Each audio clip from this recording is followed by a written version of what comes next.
Du 28 septembre 2009, on en parle encore ce matin, près de 8 ans après ce massacre des Guinéens.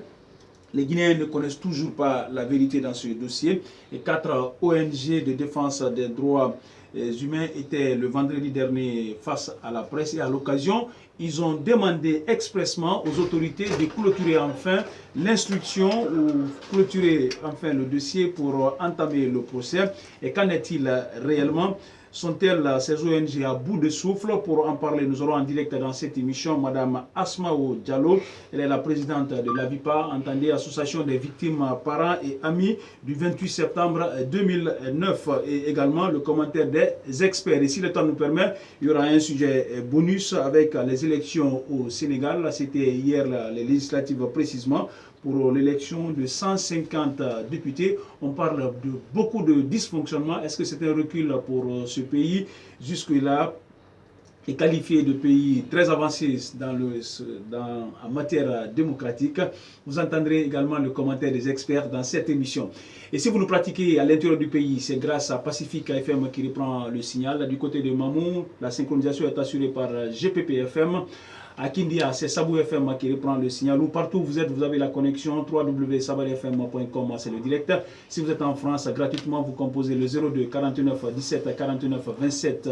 Également, aux États-Unis, vous composez le 01 712 432 41 46. Le service, il est bien sûr gratuit. Ils sont 3 autour de moi ce matin pour en débattre. Koluba Kouivogi qui vient de nous rejoindre. Koluba, bonjour. Bonjour à tous. Bonjour Bari Mamadou Deux. Bonjour Malik, bonjour à tous. Et bonjour également Bouakab Kondé.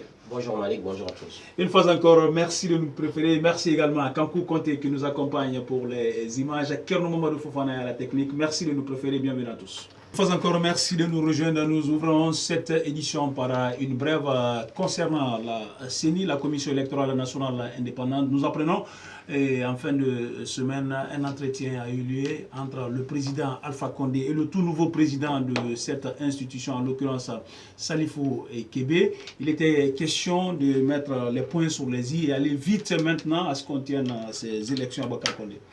Oui, ce sont des informations qui n'ont pas été officialisées, mais tout porte à croire que le président... Mais il y a eu une rencontre. Oui, il y a eu une rencontre. Le président a reçu le nouveau président de la CENI, Maître Salifou Kébé. Donc, le menu de l'entretien, c'était connaître un peu les problèmes de la CENI et prendre des dispositions pour qu'on en finisse avec ces problèmes et aller maintenant vers l'essentiel qui est l'organisation des prochaines élections électorales. Donc, ensuite, il a été question les aussi... prochaines élections communales, j'allais dire. Les prochaines élections communales.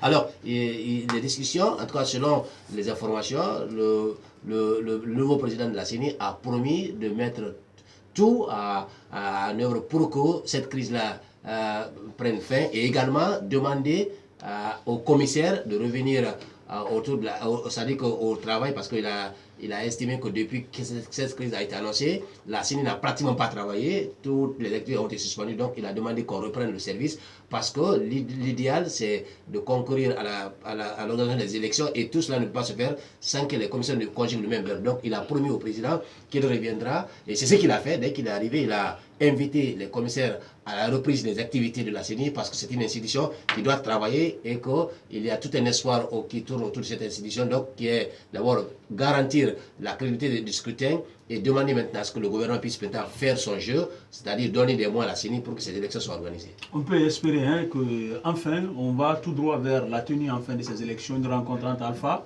et le tout nouveau président de la CENI.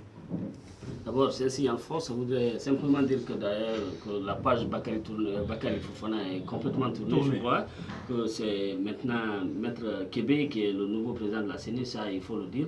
Ensuite, selon certaines indiscrétions, les élections pourraient se tenir au mois de décembre prochain, les élections locales, je le dis bien. Donc je crois que tout est mis, en tout cas le gouvernement et la CENI sont en train de vraiment pour que ces élections enfin puissent se tenir, je dis bien, aux alentours du mois de décembre prochain. Kolbakoui, réaction après cette rencontre entre le président Alpha Condé et le nouveau président de la CENI. Vous estimez également qu'il y a une lueur d'espoir pour qu'on aille maintenant à ces élections? Bon, l'espoir par rapport à moi, par rapport à ces élections, ma position est plus claire. Qu'elle ait lieu ou pas, ça ne veut rien dire pour moi. Donc, pour ça moi, veut dire qu'elle soit quand même. Non, moi j'ai dit bien. Une élection, ça veut dire qu'elle soit pour le bas. Quel qu'en soit le point de vue que vous allez défendre dans qu'elle ait lieu ou pas, ça ne veut rien dire. Maintenant, que le président débarque à la CENI, ou plutôt le président de la CENI débarque à la présidence de la République pour discuter de quoi? J'ai dit que la crise elle est éternelle à la CENI et que cette crise, même si le président a reçu Bakary, plutôt, comment il s'appelle, la Kébé, Maître Salif Kébé, ça ne veut rien dire. Vous pouvez émettre quand même des doutes, on peut vous comprendre, mais quand même une élection, quand même, a sa raison d'être et aucun citoyen ne peut dire que ça ne sert à rien que le président reçoit Maître Salif Kébé pour lui dire qu'il faut aller aux élections, mais c'est que le président n'a qu'à faire sa partition et laisser la CENI faire également sa partition. C'est aussi ça, franchement, on ne peut pas demander à la CENI d'aller aux élections si la CENI n'a pas d'argent. Tout le monde sait que c'est un secret pour Polichinelle que la CENI n'a pas de financement. Avant que Bakary Fofana soit débarqué, ou plutôt, oui, je pense bien de débarquer, je suis en train de dire... C'est le premier magistrat du pays. Non, il est au-dessus de toutes ces institutions. Justement, je dis encore une fois que le président reçoit le président de la CENI, ça ne veut rien dire dès lors que la CENI n'a pas de moyens financiers pour organiser les élections. Non, je suis... Franchement, le débat n'est pas là. Le débat, il est où? L'espoir, il est où? L'espoir pour vous, l'espoir, c'est que quand le président reçoit le président de la CENI pour lui d'aller aux élections, ce monsieur va aller aux élections sur la base de quoi? Oui, parce que jusque-là, beaucoup ou certains estiment que Alpha Condé est derrière la non-tenue quand même des élections. Et si aujourd'hui il rencontre le tout nouveau président pour échanger et mettre les points sur les i, demander à ce dernier, d'ailleurs l'indiscrétion de Barry Mamadou II, c'est une nouvelle pour nous, dire que selon des indiscrétions, les élections pourraient se tenir au mois de décembre. Ça déjà c'est une lueur d'espoir pour tous les Guinéens et puis quand même qui veulent vraiment qu'on aille à ces élections. Je dis.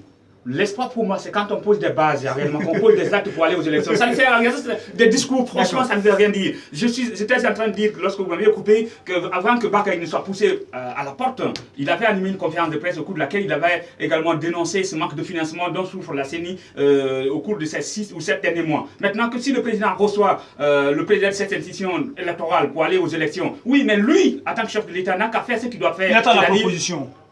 Il attend une proposition. Il attend une proposition, mais la CENI a déjà fait la proposition. Aujourd'hui, le retard, je suis en train de vous dire. Pour le moment, moi je suis. Il n'y a aucun chronogramme. Moi, l'affaire de la CENI, j'ai suivi les activités de la CENI jusqu'aujourd'hui. Je sais de quoi il est question. Les élections communales dont on parle, ni Tété, les politiques, notamment Monsieur le Président Alpha Condé et la mouvance présidentielle et le BFDG, la CENI aurait déjà organisé les élections communales dont on parle. Alors, les véritables problèmes de ce retard, ce sont ceux-là même qui disent d'aller aux élections. L'espoir de cette rencontre, c'est quoi? Les politiques, notamment de l'opposition, avaient pointé du doigt le professeur Alpha Condé d'avoir orchestré cette crise à la CENI.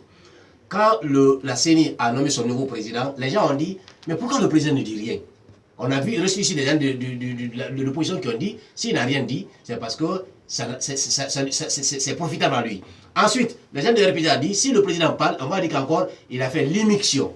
Aujourd'hui, le président n'a rien dit. Il a juste fait appel en respectant les textes qui régissent le fonctionnement de la CENI, parce que les commissions ont élu un nouveau président. Il a fait appel à ce président pour dire, écoutez, maintenant que vous êtes en train de transcender vos différends, maintenant, place au sérieux, c'est-à-dire organiser les élections qu'il nous faut. Maintenant, le président de la CENI a exposé le problème de la CENI, le président a pris acte. Maintenant, je pense que ça, c'est tout ce qu'on attendait, que le président, si vous voulez, fasse ce pas-là. C'est ce qui est important, c'est ce qui est éminent. Tout porte à croire qu'au sortir de cette rencontre-là, le président de la CENI qui a déjà fait appel aux autres commissaires. Loin que ça soit une injonction, c'est un appel. C'est un appel. Donc cette rencontre-là suscite assez d'espoir au niveau de Tébuk. Espérons que ça puisse aboutir à ce que la CENI puisse maintenant avoir, si vous voulez, dérouler un chronogramme et qu'il puisse obtenir maintenant le financement pour aller maintenant vers ces élections. Alors, ce message du président, je reviens rapidement. Ce message du président, est-ce à dire que la CENI faisait tout pour ne pas aller aux élections ou la CENI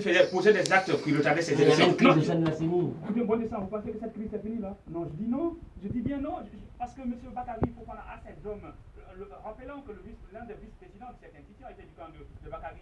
L'une des autres chargées également des institutions en rapport avec les institutions, la CENI et les autres institutions, était également du camp de Bakary. Il y a beaucoup de personnes. Ce n'est pas une question de blanc, c'est une question de respect. C'est une question du respect des textes de la CENI. Imaginez-vous, on a mis à la tête de la CENI Maître Salif Kébé, ça fait combien de semaines là? Pourquoi les activités, si on estime que tous ces commissaires sont pour M. Salif Kébé, pourquoi les activités ne roulent pas comme on pourrait l'attendre? Parce que forcément il y a une certaine législation. Les 2 tiers des membres de la CENI sont tout à fait présents au niveau du Encore une fois, Celui qui manque maintenant, c'est le camp adverse. Donc il a fait appel à ce camp-là pour venir travailler ensemble, parce que l'essentiel, ce n'est pas de protéger l'intérêt d'un individu, c'est plutôt protéger l'intérêt de la CENI. Vivement la tenue des élections communales a longtemps repoussé en Guinée.